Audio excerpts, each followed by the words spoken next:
함께 보실 말씀은 민수기 22장입니다. 구약성경 민수기 22장, 구약성경 233쪽에 있습니다. 민수기 22장 1절로 20절 말씀. 본문이 조금 긴데요, 그래도 한 절씩 교독하도록 하겠습니다. 민수기 22장 1절로 20절 말씀.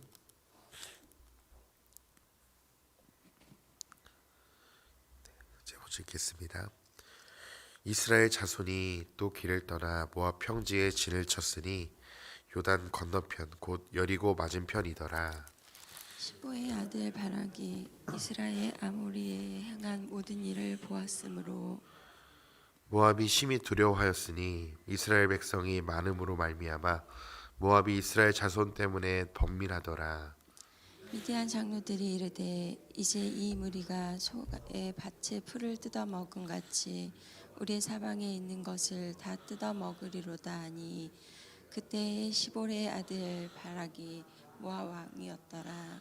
그가 사신을 부올의 아들 발람의 고향인 강가 부돌에 보내어 발람을 부르게 하여 이르되 보라, 한 민족이 애굽에서 나왔는데 그들이 지면에 덮여서 우리 맞은편에 거주하였고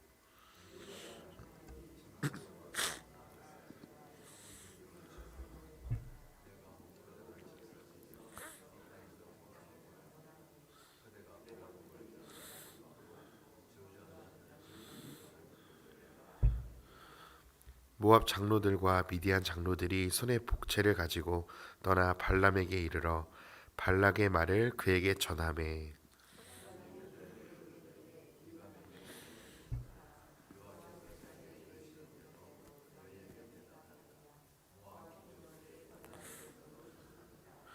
하나님이 발람에게 임하여 말씀하시되 너와 함께 있는 이 사람들이 누구냐?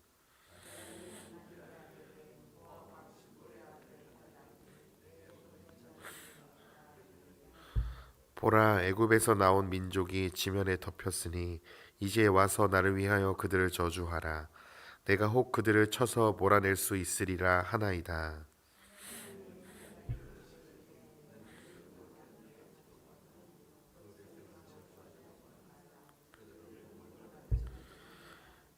발람이 아침에 일어나서 발락의 귀족들에게로 이르되 너희는 너희의 땅으로 돌아가라. 여호와께서 내가 너희와 함께 가기를 허락하지 아니하시느니라.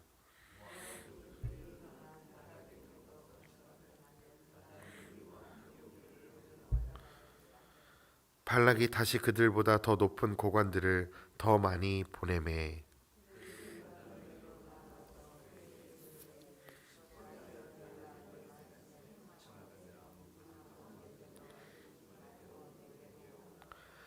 내가 그대를 높여 크게 존귀하게 하고 그대가 내게 말하는 것은 무엇이든지 시행하리니 청하건대 와서 나를 위하여 이 백성을 저주하라 하시더이다.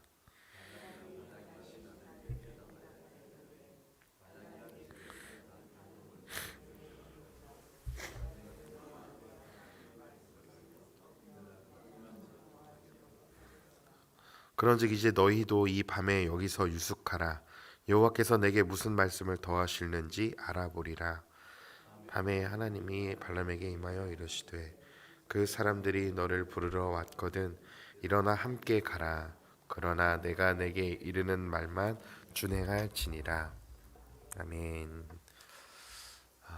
네, 오늘 새벽에도 또 이 귀한 자리, 기도의 자리를 지키시는 성도님들에게 또 하나님의 신실한 은혜와 평강이 함께 하시기를 소망합니다. 오늘 보이지 않는 하나님의 손길이라는 제목으로 이렇게 말씀 나누고 기도하도록 하겠습니다. 이스라엘 백성들은 광야에서 40년 동안 방황하게 됩니다. 하나님께 불순종하고 원망하고 하나님을 신뢰하지 못해서 그 광야를 40년이나 돌게 되죠. 그런 백성들이 이제는 하나님께서 보여주실 가나안 땅으로 또 향해 가고 있습니다. 출애굽 1세대는 하나님께 불순종으로 가나안 땅에 들어갈 수 없게 됐지만 이제 그 다음 세대들을 하나님께서 일으키시고 그 백성들에게 복이 될 것이라는 그 예언의 말씀, 아브라함에게 하신 말씀을 이루시기 위해 가나안 땅으로 인도해 가시는 하나님의 신실한 모습을 볼 수 있습니다. 어제 21장에서 이제 이스라엘 군대가 하나님의 주신 말씀을 의지하여서 아모리 왕과의 전투, 그리고 바산 왕 옥과의 전투에서 담대하게 승리를 하게 됩니다. 이는 백성들이 군사력으로 또 군대적으로 탁월하였다기보다는 하나님께서 그들에게 그 두 민족을 넘기셨기 때문에 전쟁에서 승리했음을 우리는 지난 시간에 보았습니다.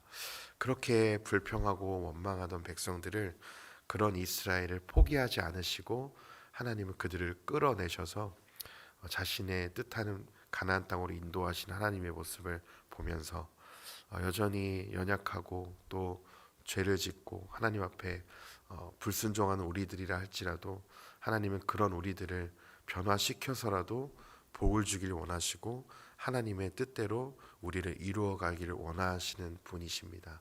그래서 우리가 이 민수기 말씀을 통해서 보아야 될 하나님은 우리에게 저주하시고 우리에게 징계하시는 그런 분이 아니라, 하나님은 그런 연약한 불순종으로 가득한 우리의 인생들을 변화시켜서라도 우리에게 복을 주길 원하시는 분이라는 것을 기억해 주셨으면 좋겠습니다.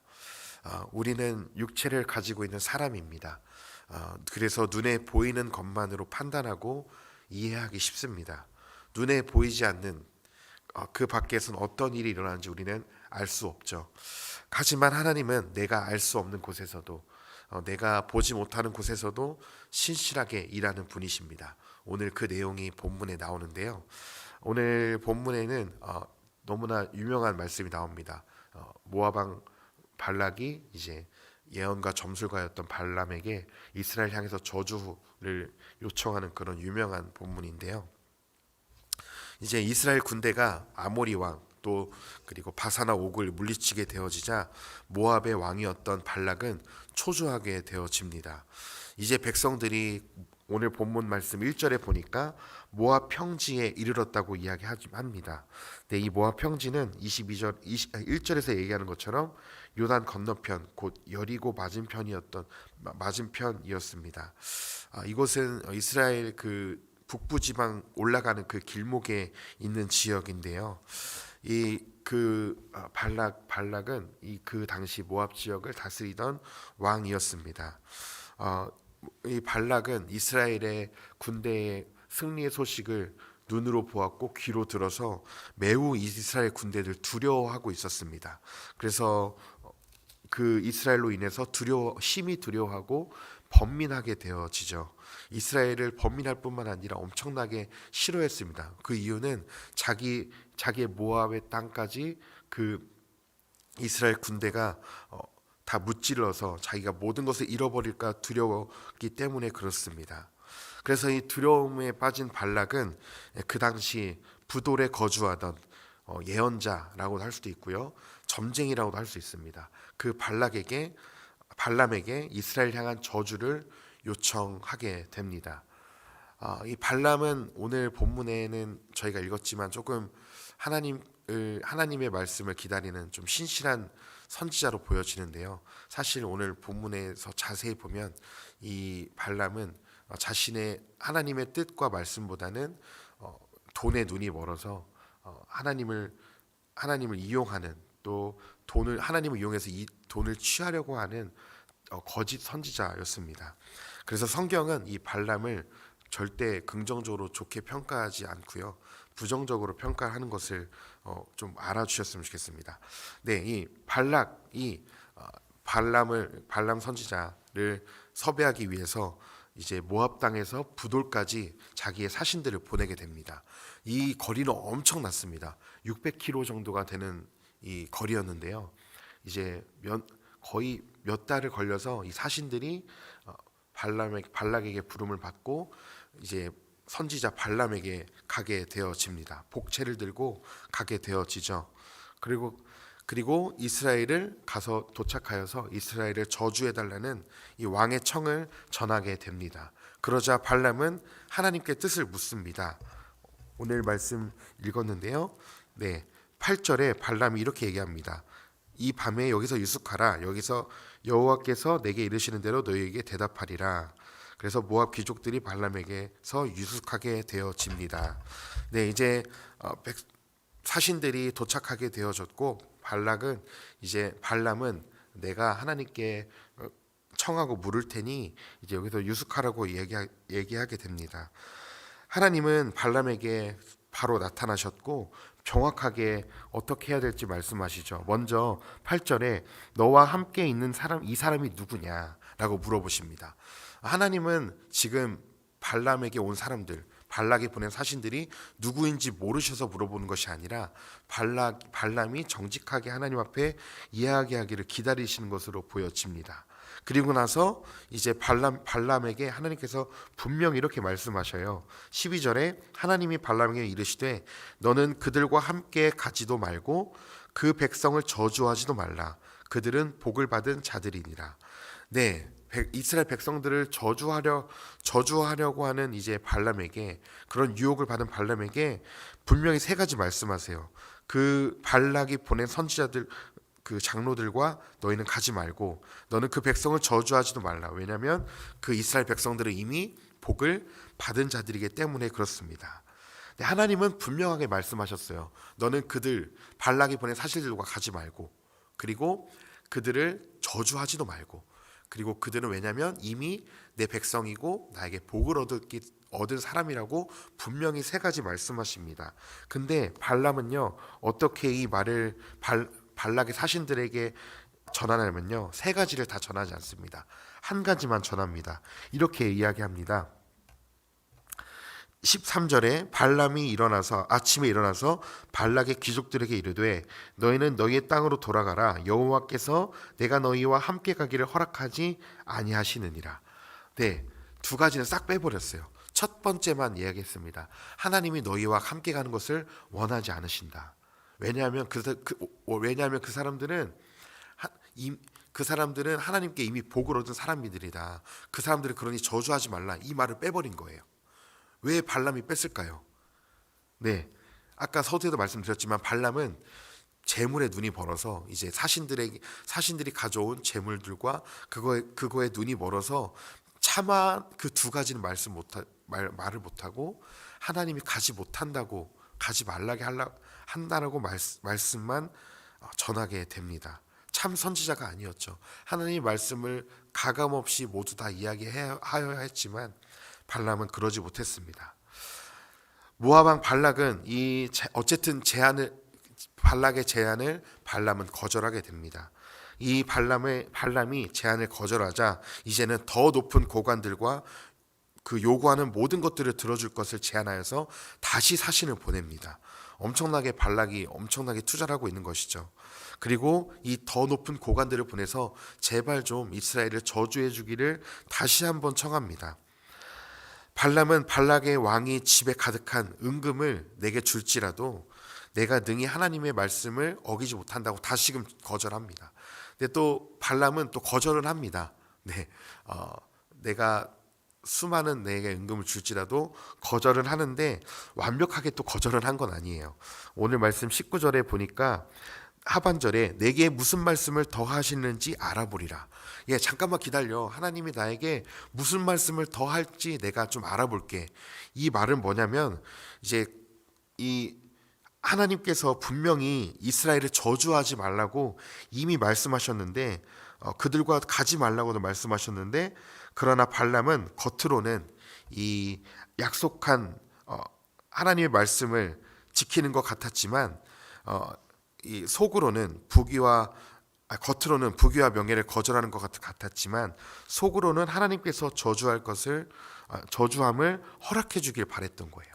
그러니까 겉과 속이 달랐던 거죠. 겉으로는 하나님의 돈을 포기하고 하나님의 뜻을 이루려고 했던 것 같지만 속으로는 하나님께서 다시금 내가 물어봐서 이 백성들에게 가서 이스라엘을 저주하게 하실 것을 다시금 기다리는 거죠. 이미 하나님 말씀 주셨는데 자기의 재물에 눈이 멀어서 하나님의 뜻을 또 요구하고 있는 겁니다. 하나님을 조종하려는 것이죠. 하나님은 그러나 이런 발람의 계략 속에서도 모압 왕 발락의 계략과 또 발람의 이 재물의 유혹을 통해서 이스라엘이 저주받아서 멸망할 것을 이 둘은 계획했지만 하나님은 그 발람을 통해 오히려 자기 백성을 축복하려는 놀라운 상상할 수도 없는 계획을 세우십니다. 이제 오늘 읽지 않았지만 이제 내일 보게 될 말씀에는 하나님께서 이 발람, 저주하고자 하는 발람을 통해서 하나님은 오히려 이스라엘을 축복해 하십니다. 그래서 하나님의 선하심, 하나님의 보이지 않는 손길은 이스라엘 백성들이 알 수 없는, 보이지 않는 곳에서도 나타나고 일하고 계셨습니다. 하나님의 그 신실하신 사랑과 은혜는 다 헤아려 우리가 알 수 없습니다. 지금 이스라엘 백성들은 이 사실을 아무도 몰랐어요. 발락이 자기들을 저주하려고 사주하여서 이 부올의 선지자 발람을 불러들여서 저주하려고 하는 이 사실은 이스라엘 백성들은 상상할 수도 없고 생각하지도 못했습니다. 그런데 지금 이스라엘 백성들이 생각하지도 못한 곳에서 하나님은 일하고 계셨고 그 백성들을 향해서 저주하지 못하도록 하나님께서 막고 계셨죠. 그 하나님은 나의 모든 오감과 경험의 영역 밖에서도 성실하게 일하시는 분이십니다. 다가오는 위험과 시험을 막으시고 시련조차도 합력해서 선으로 바꾸시는 분이십니다. 예수님은 제자들에게 참새 2마리가 하늘에서 떨어지는 것도 하나님께서 허락하지 않으시면 그 하나도 땅에 떨어지지 않을 것이라고 말씀하십니다. 그리고 예수님께서 어떻게 하나님을 설명하냐면 그 하나님은 우리의 머리털까지도 세신 바 되어서 전능하신 분임을, 우리의 모든 일거수일투족을 아시는 분이 바로 하나님이심을 예수님은 제자들에게 말씀하셨습니다. 참새 하나도 하나님의 뜻이 아니면 한 아사리온에 팔리지 않고 하늘에서 떨어지지 않는데 너희 하물며 너희일까 보냐. 참새보다 너희는 귀한데 하나님이 너희의 인생들을 그렇게 버려두실 것 같으냐? 아니다. 하나님은 너희의 인생을 주관하실 뿐만 아니라 너희 인생을 가장 선한 길로 인도하시는 분이라는 것을 예수님께서도 말씀하십니다. 오늘 말씀을 좀 정리하고자 합니다. 하나님께서는 우리가 알 수 없는 곳에서도 신실하게 일하고 역사하고 계십니다. 그렇다면 저와 성도님들께서 하나님께서 그렇게 일하고 계신다면 그 하나님을 향해서 우리의 태도는 어떠해야 할까요? 첫 번째는 그 하나님을 향해서 그 하나님의 주권을 우리는 인정해야만 합니다. 인생을 살다가도 내 뜻대로 되기보다 내 뜻대로 안 되는 일들이 허다하게 많음을 저보다 성도님들께서 더 잘 아실 것입니다. 그때에 우리가 해야 할 것은 나의 뜻대로 인생이 풀리지 않을지라도 나의 인생의 주권이 하나님께 있음을 신뢰하고 두려운 일을 만났을 때, 어려운 일을 만났을 때, 이해할 수 없는 일을 만났을 때 주님께 내 삶에 역사하시는 그 하나님께서 내 삶을 여전히 인도하고 계시는 그 하나님의 주권을 인정하셨으면 좋겠습니다. 이것은 우리의 힘으로만은 안 됩니다. 어렵습니다. 고난 가운데서 하나님의 주권을 인정한다는 것, 그럼에도 하나님의 선하신 분이라는 것을 인정한다는 것, 결코 쉽지 않습니다. 그래서 하나님께서 우리에게 믿음을 주셔야만 하고 우리는 그래서 늘 하나님께 나아가야만 합니다. 두 번째는요, 하나님을 신뢰함으로 하나님을 의지해야 합니다. 하나님이 아브라함에게 약속하셨던 복이 될 것이라는 그 언약을 잊지 않으셨고 이스라엘을 저주하러 가려는 발람을 직접 막아주셨습니다. 여정 배후에서 당신의 백성들을 지키신 것이죠.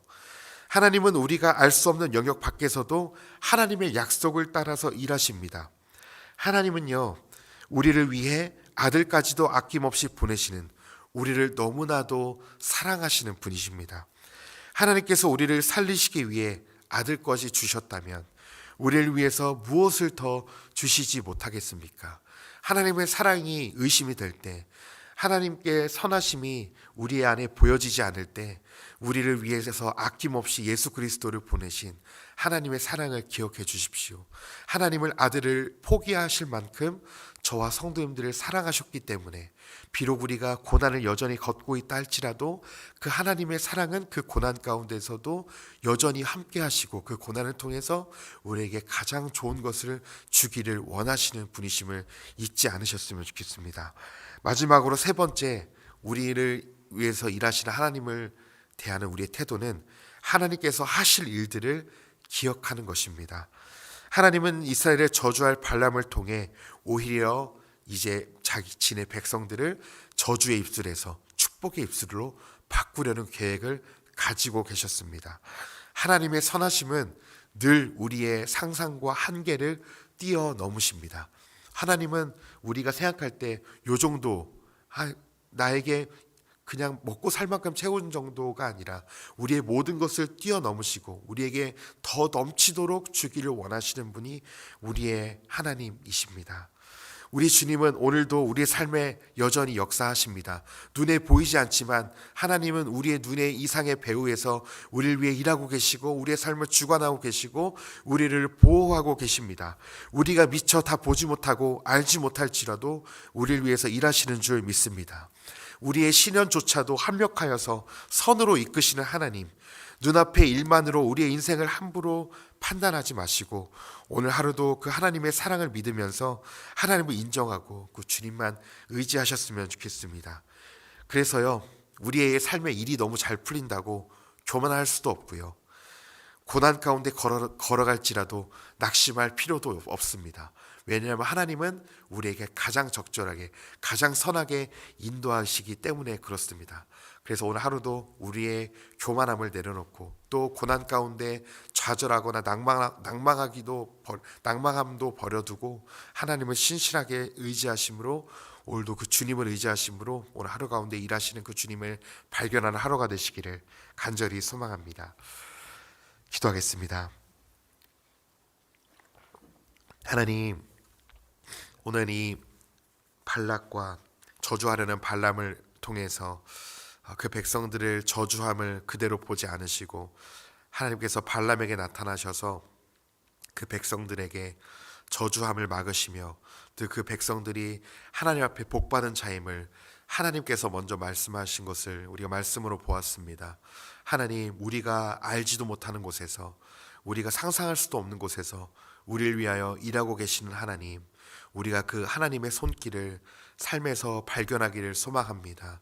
하나님, 우리가 그 하나님의 손길을 미처 다 알지 못하고 발견할 수 없을지라도 우리를 위해서 일하고 계시는 그 하나님을 믿음의 눈으로 신뢰하게 하여 주시옵소서.